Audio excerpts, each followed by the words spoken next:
Your IQ drops 30 points the second you raise your voice. That is not an insult.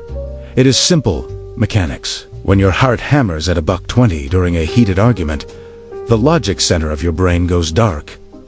You aren't listening anymore. You are just a scared animal waiting for your turn to bite. That is why most arguments are a complete waste of lung capacity. They aren't clashes of intellect. They are just two terrified nervous systems trying to dominate each other to feel safe. But there is a way to hack this loop. You don't need to memorize logical fallacies or shout louder than the other guy. You just need to stand completely still while they dismantle their own argument. This isn't about being passive. It's about being surgical. The Stoics called it Ataraxia, but let's call it what it is. When someone comes at you with aggressive nonsense, they're banking on resistance. They need the friction. But when you refuse to swing back, when you look at them like a curious student instead of an enemy, you rob them of their momentum. You create a dead zone where their anger just falls flat on the floor. You cannot guide someone to the truth if they are busy sandbagging the door to keep you out. This is where the Socratic Method stops being a philosophy lecture and starts being a weapon of mass deconstruction.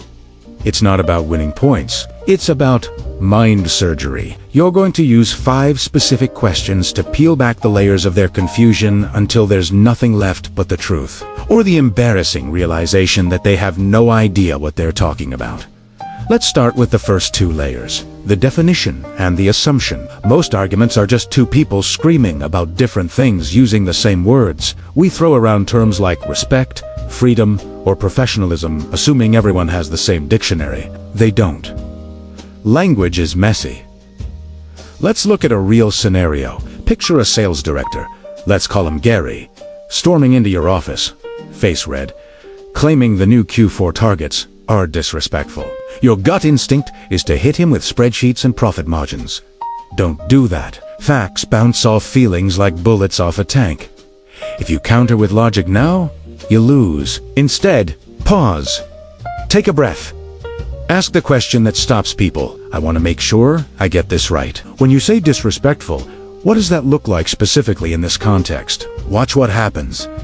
You just forced a hard reboot of his brain. Gary has to switch from his fast, emotional, fight-or-flight brain to his slow, calculating brain just to answer you. He has to stop feeling and start thinking. And here's the kicker.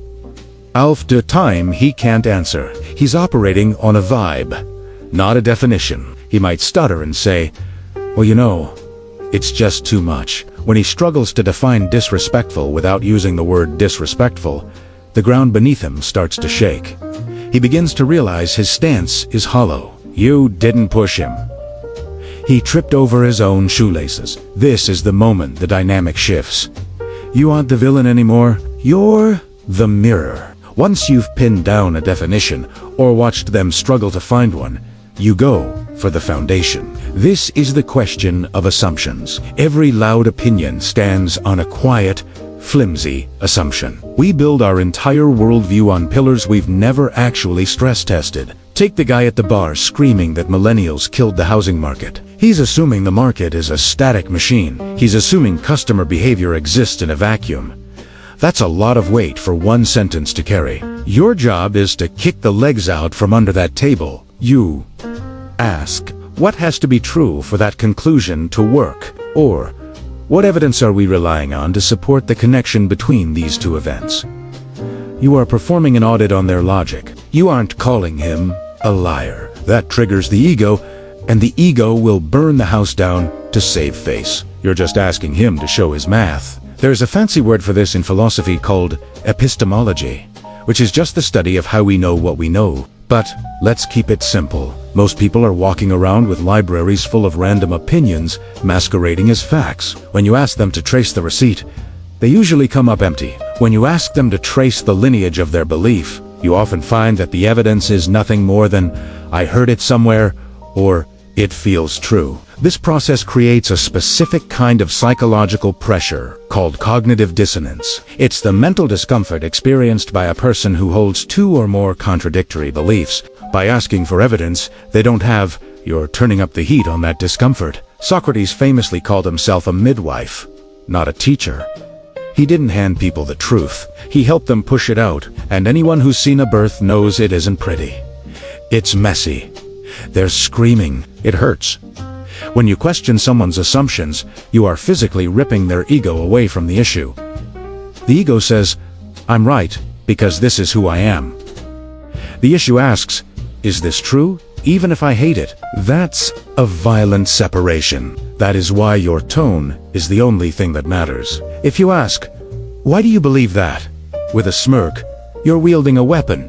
You're telling them, "I'm smart, you're an idiot." They will shut down. But if you ask it with soft eye contact and a flat voice, it's a tool. You aren't a judge handing down a sentence. You're a mechanic popping the hood, trying to figure out why the engine is making that rattling noise. In this first stage of the conversation, you've achieved something remarkable. You haven't raised your voice once. You haven't stated a single opinion. Yet, you've stopped the bleeding, forced them to define their terms, and exposed the rot in their argument.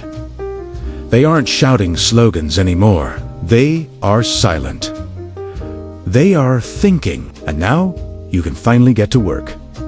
The armor is cracked. Now we're ready to reach inside and rearrange the furniture. This leads us to the deeper, more transformative questions, where we don't just question what they see, but how they see it. We left Gary standing in your office, dead, silent. Don't interrupt him. That isn't awkward silence. That's the sound of a gear shifting. The loop in his head just jammed, and for the first time in 20 minutes, he isn't reciting lines, he's actually thinking. You stripped his definitions and kicked out the pillars of his assumption. Now, while the cement is still wet, we move to the third layer of the dissection, the source. Let's be real. Humans are terrible at independent thought. We like to pretend we lone wolves, rational actors making calculated decisions. But the harsh truth is that 90% of our opinions are just cover songs. We absorb ideas from our parents, our news feed, and our loud friends at the bar. We don't verify them. We just repeat them because it feels good to belong to the tribe. There's a reason for this. Back in the 1950s, a psychologist named Solomon Asch ran a famous experiment. He put a real participant in a room with a bunch of actors. He showed them 2 cards with lines on them and asked a simple question: which line is longer?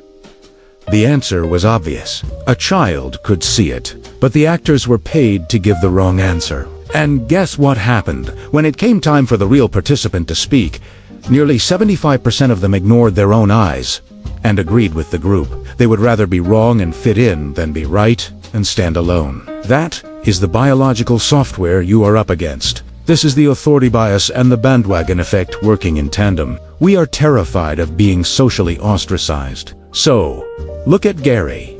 He's currently rebooting. You need to help him realize that the anger he's feeling might not even be his. You ask the question that checks his receipts. That's an interesting perspective. Did that come from your own experience with the team, or is that something you picked up from the rumor mill? You aren't accusing him of plagiarism. You're testing for contamination. You are asking, is this your anger? Or are you just carrying someone else's baggage? If Gariat meets well, I heard the guys in marketing complaining about it. He just downgraded his argument from a fact to a rumor. The air instantly goes out of the room. He realizes he isn't fighting a war. He's just echoing the noise. He was ready to die on a hill that he didn't even choose. Now that we've isolated the source, let's have some fun. We're going to use my absolute favorite tool. The academics call it Reductio ad Absurdum. But let's just call it the crash test. If a dealer sells you a truck and tells you it's indestructible, you don't just kick the tires. You drive it into a brick wall at 60 miles an hour to see if the airbags work. You do the same thing with ideas. You take their logic and stretch it to its absolute breaking point until it snaps. Let's look at a common example outside the office. First, imagine a friend tells you, "I believe total honesty is always the best policy. You should never, ever lie." It sounds noble. It sounds virtuous. But let's crash test it. Yo! Ask. Okay, so if a murderer knocks on your door looking for your neighbor who is hiding in your basement, does that mean you are morally obligated to tell him where she is? Suddenly, the rule "never lie" snaps. The logic creates a monster. They have to backtrack. Well, obviously not in that case. Now you've proven that their absolute rule has exceptions. Now, let's go back to that workplace argument with Gary. He tells you, we need zero tolerance on mistakes. Accuracy is everything. Sounds good on paper, but a Stoic doesn't look at the paper. They look at the reality. You ask the consequence question. If we follow that rule to the letter, does that mean I need to fire our top salesperson because he made a typo in an internal email yesterday? You aren't disagreeing. You're just holding up a mirror. If they say no, of course not. They've admitted their own rule is flawed. They have to backtrack. They have to say, well, I mean serious mistakes, not typos. Great. Now we're negotiating. We aren't fighting anymore. We are refining the truth. The crash test is mental judo. You didn't push them. You just showed them the cliff they were walking toward, and they stopped themselves. You aren't the wall. You're just the gravity. At this point, the guy is exhausted. His definitions are gone. His assumptions are broken. His sources are exposed. And his logic just hit a wall. If you were a bully, this is where you'd crush him. You'd say, see, I told you so, but you aren't a bully. You're a surgeon. You don't dance on the grave of an opponent's argument. That's the ego talking. We have to understand something profound about the human brain. Being wrong hurts. Physically, neuroscientists have found that the pain of social rejection or losing status lights up the same regions of the brain as physical injury. When you strip away a man's argument, he feels naked. He feels unsafe. If you push him now, his ego will fight to the death, just to save face. He will double down on a lie rather than admit the truth. So, you offer him a way out. You offer him the golden bridge concept from military strategy. You leave one exit open for the retreating enemy so they don't fight to the last man. In conversation, that exit is dignity. You ask, is it possible there's another angle here we haven't looked at yet? Notice the we. You're putting yourself on the same side of the table. You, aren't you, versus. It is us versus the problem. You're giving him permission to change his mind without looking weak. You are saying, hey, we are just two smart people figuring this out. When he finally looks at you, shoulders dropping, and says, you know, I actually don't know why I was so mad. That is the victory. The Greeks called it it translates to impasse or puzzlement, but those words are too small. Aporia is that critical moment where the brain stops defending and starts acquiring. It's the relief of dropping a heavy shield you've been carrying for no reason. It is the transition from I know everything to I am ready to learn. When Gary reaches that state, you haven't just won the argument. You've rewired the system. You turned an enemy into a collaborator. You didn't dominate him. You didn't make him look stupid. You acted as the filter. You removed a falsehood from his mind so the truth could actually breathe. That is the highest form of respect you can pay another human being. So, the next time your heart rate spikes, don't fight.